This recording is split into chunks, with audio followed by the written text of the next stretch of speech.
कबीरा छाड़ के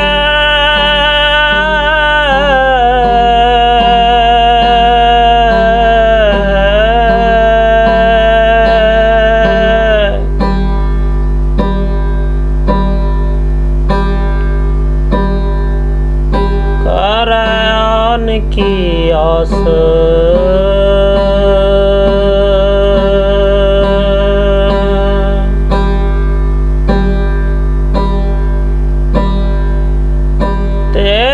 दो जग जाएंगे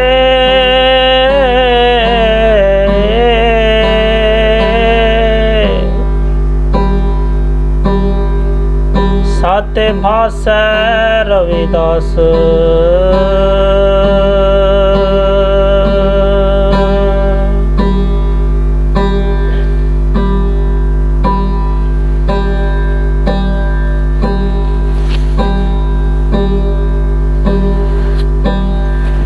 राम बुलावा भेजे और दिया कबीरा रोए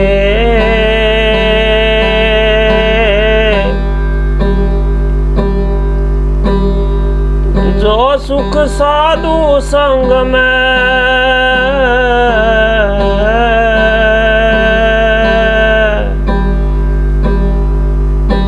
ओ बेकुंठ न होए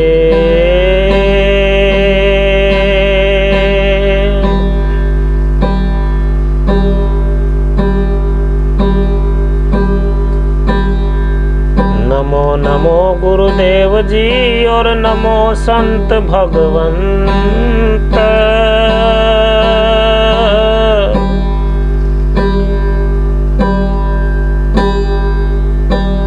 साहेब हो सो पिया जी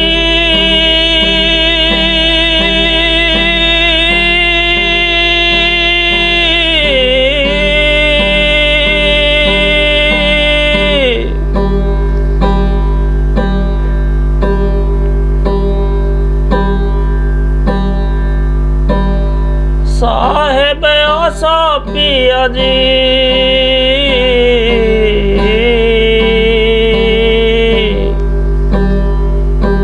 तुमको नमो अनंत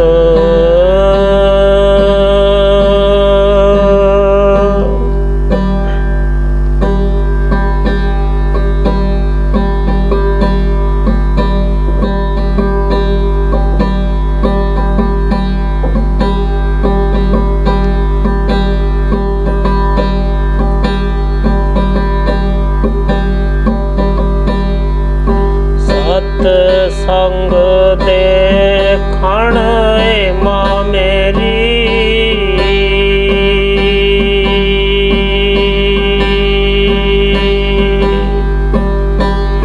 मैं गई री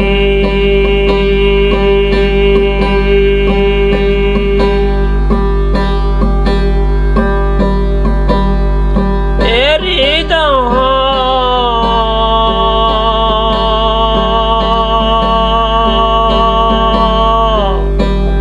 संत करे उपदेश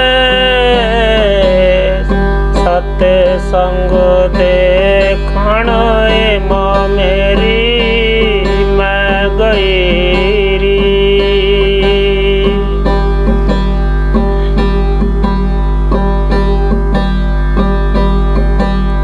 पहली पैड़ी माँ मेरी मैं चढ़ी री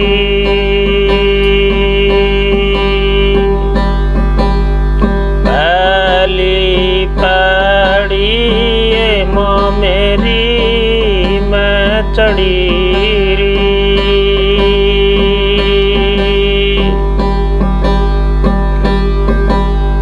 तेरी मेरो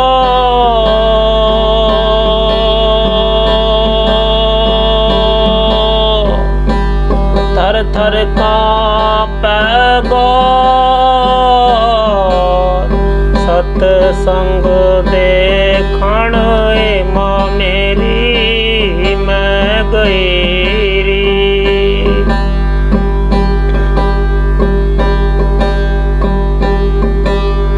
दूजी पैड़ी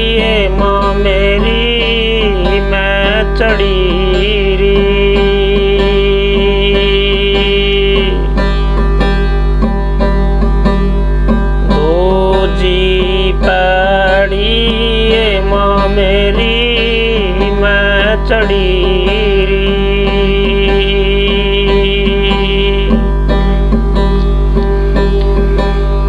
एरी मेरो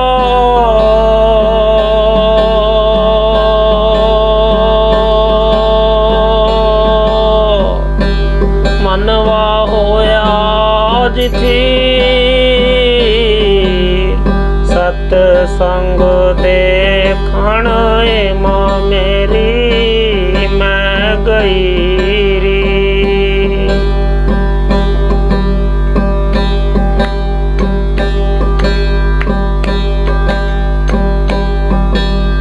तीजी पड़ी मां मेरी मैं चढ़ी री।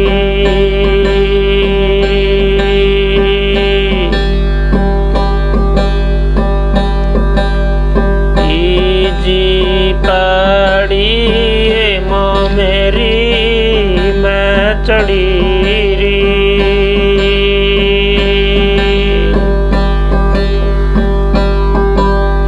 एरी जहाँ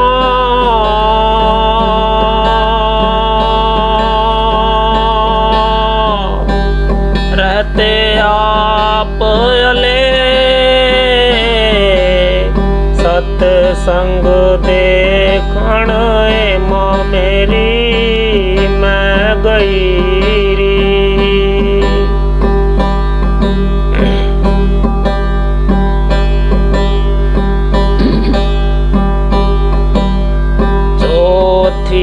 पड़ी मां मेरी मैं चढ़ी री।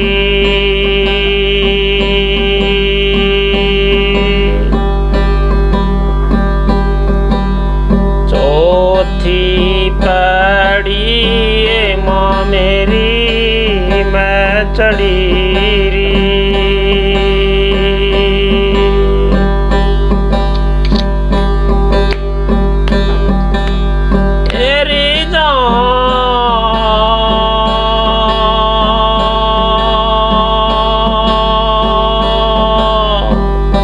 ब्रह्म ज्ञान उपदेश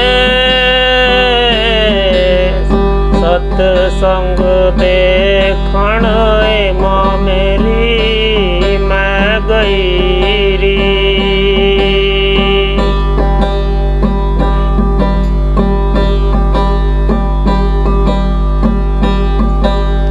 पांचवी पड़ी मां मेरी मैं चढ़ी री।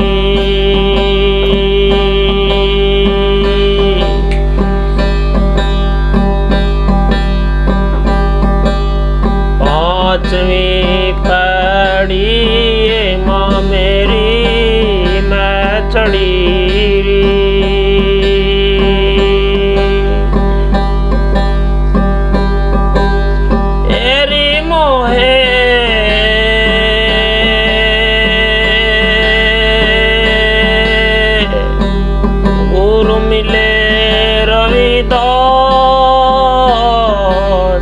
सतसंग देखण मां मेरी मैं गई री।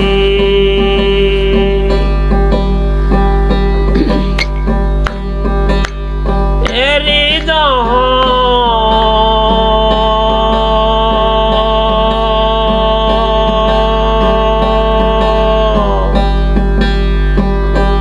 संत करा उपदेश सतसंग देखण मां मेरी मैं गई। सतसंग देखण मां मेरी मैं गई। दोस्तों, आज संगीत में शुरुआत हो चुकी है और संगीत में जो डूबे हुए स्वामी थे वो थे स्वामी प्रेम अनहद जी, जिनका वास्तविक नाम मनीष है। स्वामी जी ने अभी हाल ही में government college of arts Chandigarh से फाइन आर्ट्स में बैचलर की डिग्री ली है।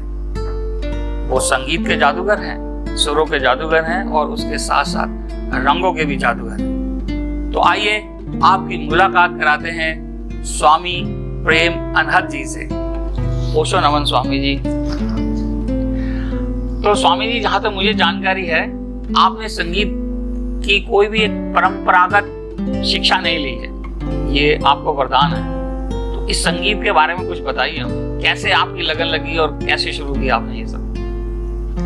स्वामी जी, कैसे बताऊं, ऐसे ही होता था हमारे। जैसे मैं एक छोटे से गांव से हूँ, तो वहाँ पे छोटे छोटे कार्यक्रम होते रहते हैं। वहाँ पे सुनते हुए, जैसे इकट्ठे नहीं बैठ के गाते हैं सारे सभा में, तो वहाँ पे संत लोग आते थे, तो फिर मैं सुनने जाता था। वहाँ पे गाते थे, बड़ा अच्छा लगता था मैं कि यार कितनी प्यारी आवाज में गा रहे, क्या गा रहे हैं। लेकिन वो पता नहीं था गा क्या रहे हैं पता नहीं होता गा क्या रहे हैं, लेकिन बड़ा अच्छा लगता था यार। गजब गा दिए महाराज जी ने। जैसे होता है हमारे यार, ये सब प्यारे संत आए थे, कितना गजब गाया, हमारे अंदर होती थी ये चीजें। तो फिर वहां से फिर बैठना उठना बैठना होता रहा, जाता रहा। फिर वहां से होता है ना एक, फिर होती कि यार ये सीखना है, गाते रहे। फिर वो रंग धीरे धीरे हम जैसे बैठे बैठे फिर गुनगुनाने लग गया साथ साथ में।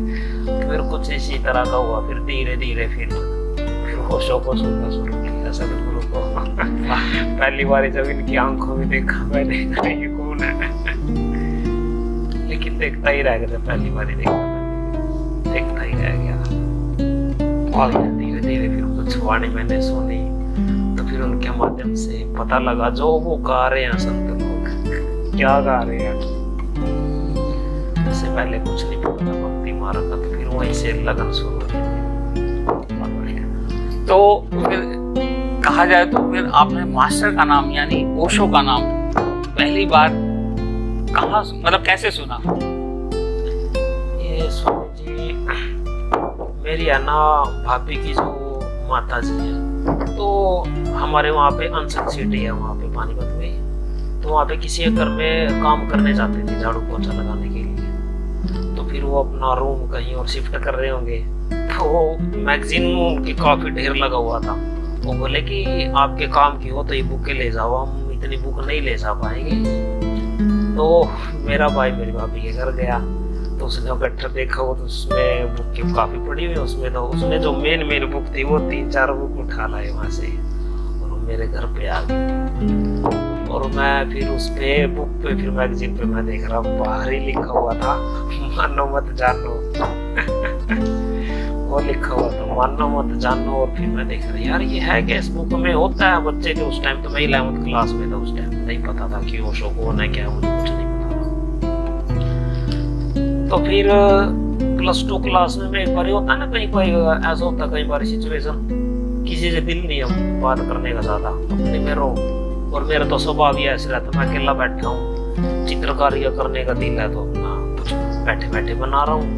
और यदि कुछ बनाने का दिल नहीं है तो फिर साथ में कुछ गुनगुना रहा हूँ। मेरा लगभग ऐसे ही रहता था। तो मैं थोड़ा कई बार ऐसा डिस्टर्ब हुआ उस टाइम। फिर मैं देख रहा यार, मैंने कुछ पढ़ा था उसमें, मानो मत जानो में, उसमें कुछ मेथड थी, जैसे डायनामिक मेडिटेशन था उसमें, और भी जैसे उगते हुए सूर्य को देखना और मौन साधना, कहीं उसमें ऐसे मेथड लिखे हुए थे। तो फिर मैं हमारे गांव की तरफ एक छोटा सा बाग रहता था, मैं उस तरफ चला जाता था वहाँ घूमने के लिए। तो शाम को पता नहीं क्या हुआ, वो जो जैसे उगते सूर्य को देखना वो मैंने शुरू में किया, फिर डायनामिक किया थोड़ा, उसके बाद हल्का बिल्कुल, और 2-3 दिन तक चुप, गहरी शांति। और मैं देख रहा हूँ यार 2-3 पेज पढ़े इस बुक के, मैंने इतना प्यारा लग रहा है। और इसी बंदे को मैं कोर्ट के पीछे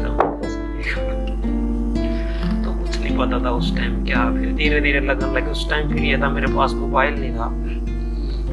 फिर कॉलेज टाइम में आया मैं, फिर मोबाइल आया, फिर वहां से प्रवचन सुनना। फिर धीरे धीरे लगन बढ़ती गई, और फिर धीरे धीरे दर्द गहरा होता गया फिर मतलब एक 11वीं का छात्र जो है अचानक से उसके घर में चल के ओशो आ गए, और वो फिर ओशो में ही हो गया। तो स्वामी जी, फिर आप जो है कैसे आपको लगा कि मुझे ये ओशो का संन्यास लेना चाहिए, और किनसे आप मिले, फिर आपने ओशो का संन्यास कैसे लिया? अब मुझे ऐसे लगता है जैसे हम हृदय से सुन लेते हैं ओशो को, तो फिर ऐसे लगता है कि अभी कहीं जाने की लोड़ ही नहीं रहती है, क्योंकि हृदय इतना गदगद से भर जाता है कि किसके पास जाए। वो सब बैठे ही है, पुकार रहा है, कई बार कोई बात भी आ गई है, कोई परेशान हो गई है, कई बार होती है ना स्थिति, तो फिर अपने आप ही जवाब देते हैं कहीं प्रवचन के माध्यम से सदगुरु, देखते हैं यार कहीं जाने की लोड़ नहीं कई बार। लेकिन फिर भी होता था कि जिस तरह का मैं पागलपन हूँ कि इस तरह के मुझे और भी मिलेगा, होता था एक मैं भी अपने एक परिवार में जाऊँ, क्योंकि होता है मैं यहाँ पे अकेला हूँ तो अपने परिवार में जाऊंगा, ओशो परिवार में, तो और भी प्यारा लगेगा। तो फिर मैं सन्यासी मित्रों के कॉन्टेक्ट में आता गया धीरे धीरे, फिर वो मुझे बताते भी थे। फिर कईयों के जैसे चित्रों के माध्यम से मैंने कोई चित्र बनाया, अकेले भी चित्र काफी मेरा वायरल है ओशो जगत में। अच्छा, मैंने ओशो के ऊपर चित्र बनाया था ओशो का, तो काफी प्रेम मिला उस चित्र के माध्यम से मुझे। तो फिर धीरे धीरे वहीं से फिर जुड़ना शुरू हो गए सारे, फिर इधर उधर फिर मिलना शुरू हो गए सारे से मित्र। पता ही नहीं लगा कैसे हुआ, मुझे हैरानी इस बात की है। लोग वो कहते हैं सारे कि कैसे हुआ आपको ओशो जगत में, मुझे खुद भी नहीं पता कैसे आया बस आ गया मैं, इतना बहुत है। तो पता नहीं लगता सच्ची में, क्योंकि बुद्धि रहती नहीं वहाँ पे। सही। तो कौन से सन्यासी ने आपको यहाँ, क्योंकि ओशो से तो मुझे लगता नहीं आप मिले होंगे। हाँ जी। तो कौन से वो सन्यासी थे जिन्होंने आपको ओशो का संन्यास दिया? जी। अब मैं जैसे लगभग ओशो धाम गया था मैं एक बारी। अच्छा जी। तो पहली बार ही गया हुआ था मैं, और मैं खड़ा था दूरी, खड़ा हुआ, माँ ज्योति खड़े हुए थे पास, मेरी नजर गई उनकी तरफ में अचानक से, दूर से बोली जरा ये दादा माँ ने एकदम प्यार से देखा, मुझे पास में बुलाया, मैं देखता ही रह गया क्या खोए। माँ ने हाथ पकड़ा, फिर साथ में फोटो खिंचाई, वो बहुत प्यारा रहा मेरे लिए। और ये भी नहीं कह सकता मैं काफी माध्यम हुआ उस जगत में किसी एक का कैसे नाम, क्योंकि एक का नाम लेता हूँ तो दूसरा रह जाता है।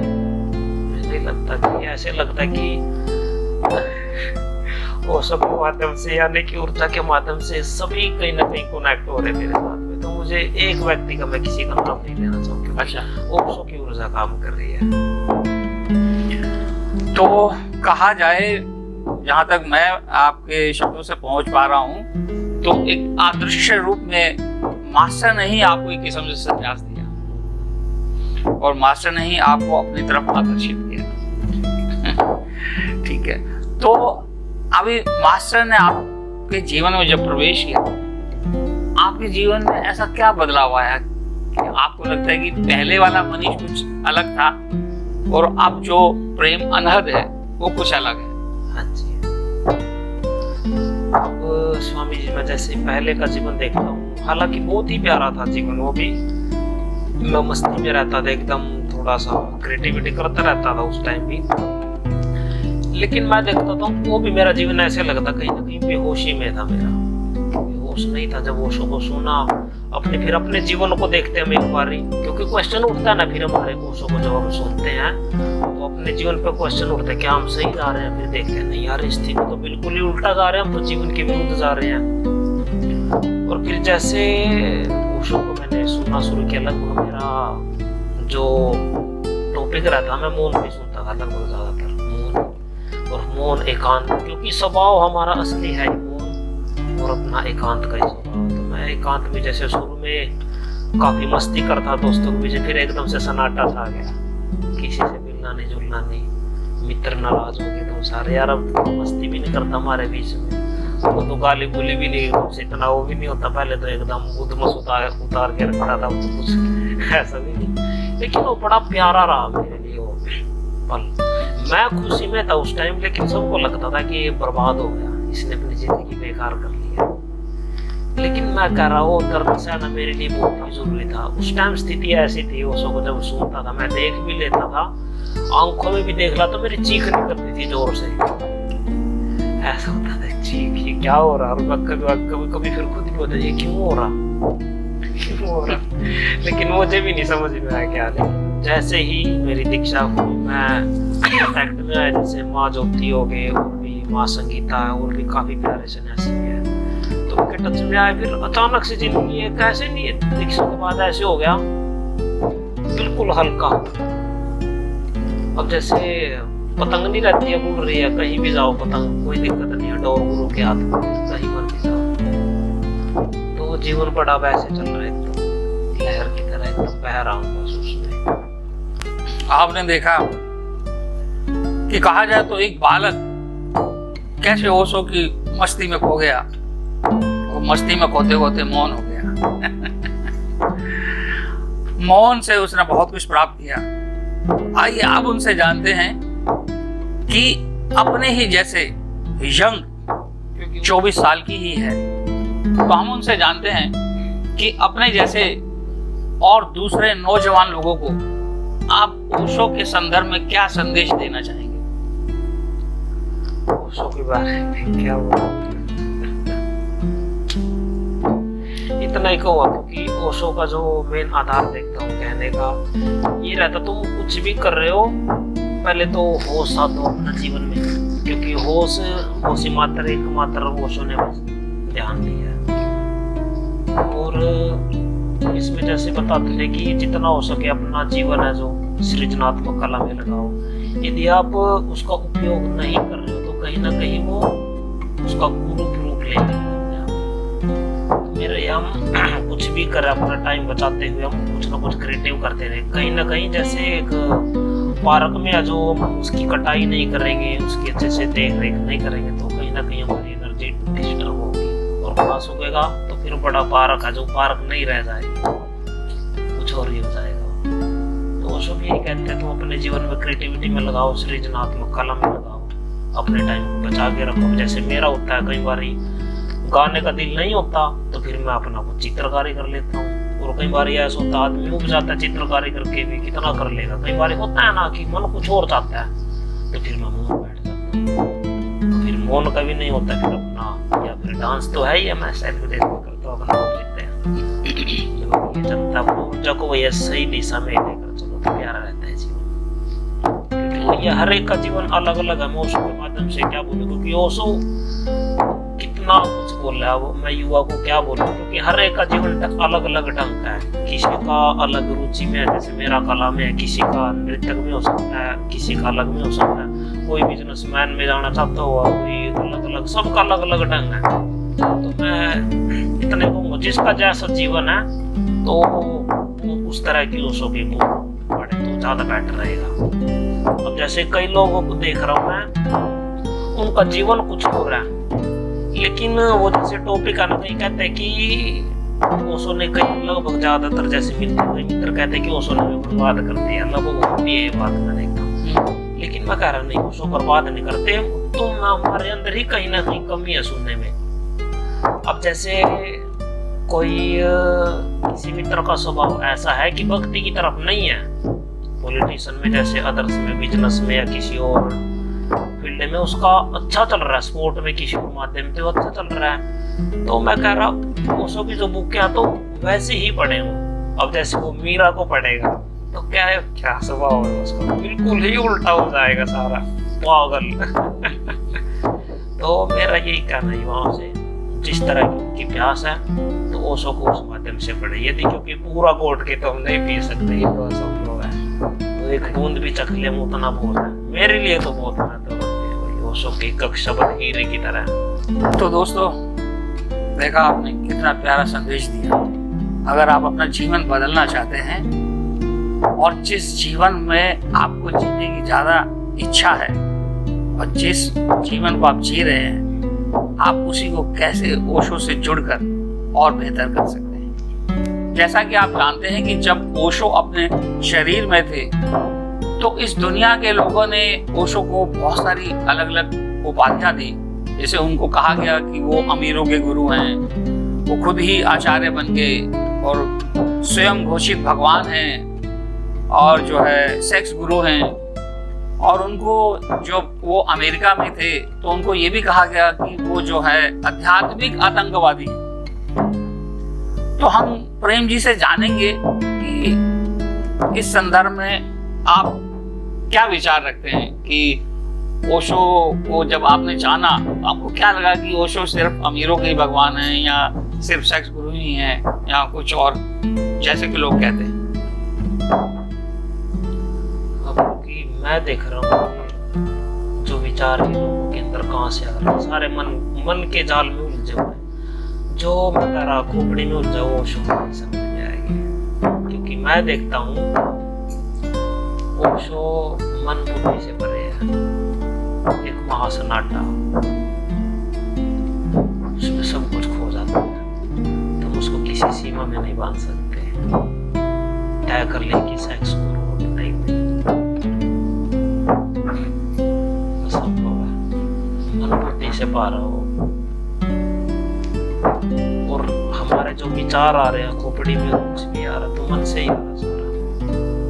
उसको कोई खोपड़ी में नहीं है, नहीं कोई विचारों में हम बांध नहीं सकते, ही नहीं है। उसको कोई शरीर नहीं है, मैं देखता हूँ उसको कोई शरीर नहीं है। लगभग देखते हैं सारे लगभग शरीर में अटके रहते हैं लोग, लेकिन कोई भी संत महापुरुष होता वो शरीर नहीं होता, वो शरीर से परे है। लगता है कि हमें बैठे ये शरीर बैठे है, दाढ़ी वालों को बैठा टोपी उड़े, लेकिन वो शरीर नहीं है। और जो का शरीर ही होता है लोगों को फिर कंफ्यूजन होती है, क्योंकि वो सीमित नहीं है ना, वो असीमित है। लोगों के फिर अलग अलग मत होती है, लेकिन वो कह रहा सब तरह तुम्हारे व्यर्थ है उसके बारे में। ना ही बोले हाँ यदि तुम्हारी बुद्धि इतनी शार्प है तो थोड़ा खोजो। जब तक तुम मौन में नहीं डूबोगे, मन बुद्धि से पार नहीं जाओगे, तो उसको नहीं समझने वाले। ये मन बुद्धि से परे की बातें हैं उसमें। तो जहां तक मैं समझ पाया आपका कहने का मतलब है कि ओशो एक एनर्जी है, एक ऊर्जा है, तो उस ऊर्जा से आपका जीवन भी ऊर्जा में हो रहा है आजकल। तो दोस्तों, आप जैसे कि प्रेम जी को सुनते जा रहे हैं तो मुझे लग रहा है कि आप कुछ नई नई चीजें प्राप्त करते जा रहे हैं।